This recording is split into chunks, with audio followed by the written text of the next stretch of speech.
Hello, everybody. Scott Golden here with the WCW Saturday Night Series for the um, July 28th, 1990 edition. Hopefully, to have the 1990 series done. My goal is probably sometime within the next week, going back to 1989. After that, I'm actually in my watch of the series up to almost the beginning of 1988. So, certainly having a couple of years ahead. Anyway, we open with Fly Brian Pillman and the Z-Men Tom Zink, who are a phenomenal tag team at the time, but also a team who needs a little bit of extra value and moving forward there. Um, and they are facing off against the tag team of none other than the Mike Thor and Bill Ford. Pretty basic cutoffs. Pillman and Zink are a pretty consistent team at the time here. Also featuring Lex Luger being attacked off screen by the Horsemen in this particular edition.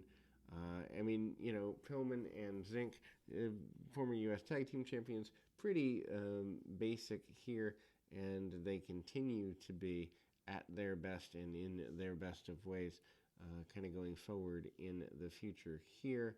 Again, kind of having a good run, but at the same time, uh, you know, secondary tag team, 1990, different time for a team like the team of Zink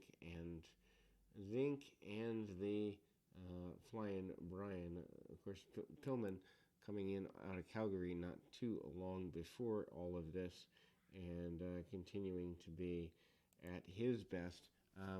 Heels get a little more offense than you would actually imagine, but they're still trying to build as a team, so the continuation's there.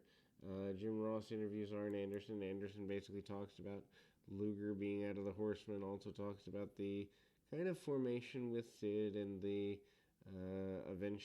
the fact that Sting is now your world champion. Luger and Sting, your top two baby faces, getting hyped pretty much everywhere we go. Arn Anderson, phenomenal at the time.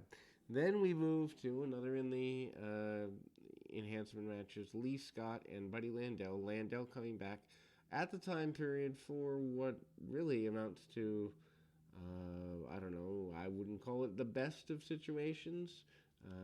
Here, short term, gone by early 91, actually, probably later in 90. But Buddy Landel, once again, cutting himself off at the knees in a lot of ways, continuing to be the guy that does that on occasion, but certainly they're kind of a, pretty basic run. Landel holds on to the armbar. Landel eventually gets the corkscrew elbow and a quick and easy down and dirty finish. Landel, had he not had the substance abuse issues that he did, could have probably been one of the greater heels at the time period, or actually 83 through about 90, 91, even, well, no, 95, the Smoky Mountain thing. Landel's run there is super valuable too. Anyway, we continue into things into a 4A.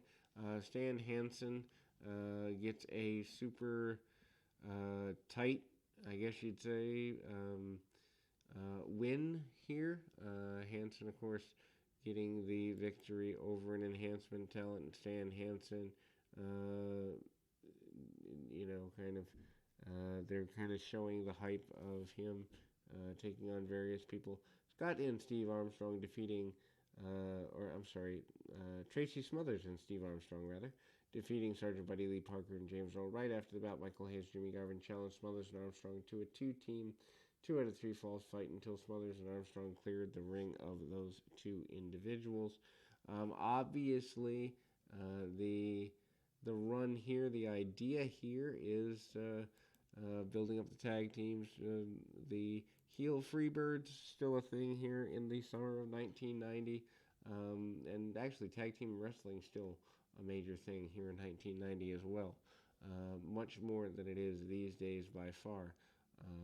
Finding really good teams here in 1990, not exactly the best of situations, but it is what it is as far as that goes. Tommy Rich basically cuts promo on Stan Hansen wanting to challenge Hansen, also getting in there with others in the Wrestling Wrap-Up series.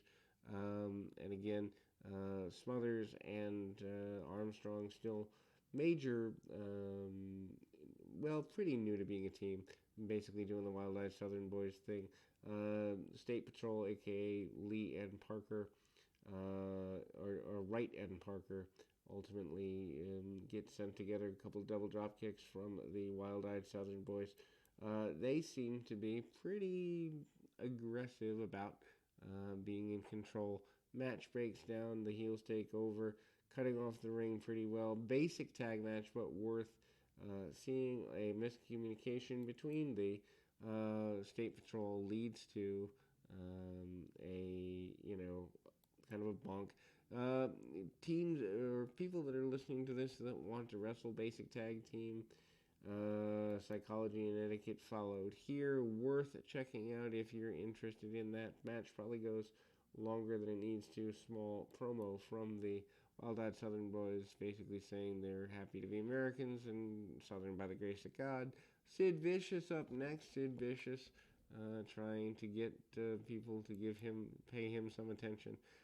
Still basically new to the Horsemen. James McKinnon is his opponent here, and obviously a very one-sided match there. Vicious, of course, gets the one-finger pinfall. Not exactly something that you want to be dealing with. Press slam and a power slam. He wants Luger, he wants Sting, and Sid is in massive control. Ole Anderson proves why he's one of the best of all time after Sid gets a powerbomb win, and kind of the helicopter thing as well. Ole Anderson basically says the Horsemen are still in sync and that they are in control. Scott Steiner up next against one of the Wild Samoans. Wild Samoans, of course, in their second or third generation here. The Steiners and the Samoans pretty regular tag team combatants with each other here in 1990, and Scott Steiner defeating Fatu by disqualification when the Samoan Savage beats Scott with a shovel. Continuing from even the Starrcade 89 edition 6 months earlier, where they kind of did the round robin tournament, that the Steiners became more a dominant factor, and I wouldn't say a completely dominant factor, but more a dominant factor. And anyway, we kind of continue going forward there. Scott Steiner, big power slam among other things. Obviously, the Steiner line and the continuation of Fatu, who eventually years later becomes Rikishi.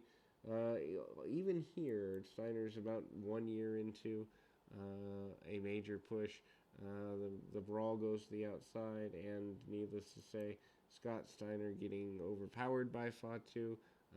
Big suplex in the middle of the ring, though. Worth going out of your way to see this match. Just more of a classic, 5-6 minute match, but it's there. Then we go to another in the tag team series. This time, we see the benefit of Michael Hayes and Jimmy Garvin versus Tim Parker and Joe Defuma. Not exactly a awesome match by any stretch of the imagination, but worth going out of your way to see, because Hayes and Garvin are kind of hitting their stride as a team, also setting up numerous options for kind of the Wild-Eyed Southern Boys Freebirds feud, basically a Deep South feud that eventually kind of spills over. Anyway, we continue going forward into things here, and ultimately kind of moving forward there. Deep arm drags by none other than Hayes. Hayes doing face paint kind of like Kiss at the time. Not really sure I understand the concept of that, but cuts the ring off on Tim Parker. Garvin I wouldn't say the lesser of the two, but certainly a guy who's kind of slowed down a little bit. Um, Back when wrestling was a much more story-based product, and obviously continuing for Michael Hayes here. Hayes still a lot better in the ring than I think a lot of people give him credit for. Continuing to be in control, and the double DDT by the Freebird to lead them to a victory here. Scottie Williams against Sting. Sting, of course, your new NWA World Heavyweight Champion a few weeks before at the Great American Bash. Sting with his first championship win here in a squash match. Williams tries to get some punches and kicks off on Sting. Sting not very impressed with any of that in the long run, but managing to get the Stinger Splash and the Scorpion Deathlock on, and Sting gets a victory here. Sid promises that he's going to be the one to take care of Sting, Luger, and anybody else in a free match promo. Trucker Norman coming back. Trucker Norman, of course, facing off against Barry Horowitz. Norman had been Norman the Lunatic prior, but his father passes away, as we are told in previous week's promos from a couple of months before, and he goes back to being a trucker to honor his father. Not quite sure what WCW was thinking at the time. Big splash in the corner after some arm bars, and a splash leads to the win for Trucker Norman. Certainly Muck and Sing in the WCW, Muck and Sing in the Calgary area is not where he is here. Anyway, Candyman, Brad Armstrong, and Tim Horner in your, I guess, main event of the day here. And that match is a tag match now with Barry Windham and Arn Anderson. Via disqualification, Sid Vicious interferes in the bout. World Champion Sting and the Junkyard Dog and Paul Orndorff make the save. Orndorff as a babyface just never strikes me as making a lot of sense here in 1990, but it happens. And this match, though, worth going out of your way to see, at least from just the Horsemen at the time.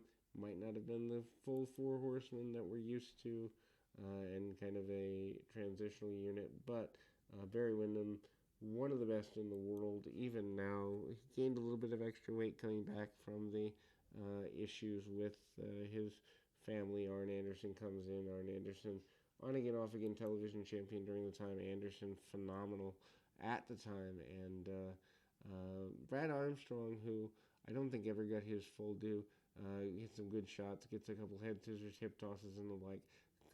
Clothesline over the top rope by Barry Windham, kind of getting that extra leverage there. Anderson doing a lot of talking. Horseman at the time, still a major enough force, although not as original as the 1986 to 88 Horseman by any stretch of the imagination. Tim Horner manages to go around and check on his partner, and we kind of get a brawl on the outside with Windham and Armstrong on the outside. Windham takes a big backdrop. Worth going out of your way to see the match, just in terms of pacing. Worth going out of your way to see in the terms of a good babyface comeback by Horner and Armstrong.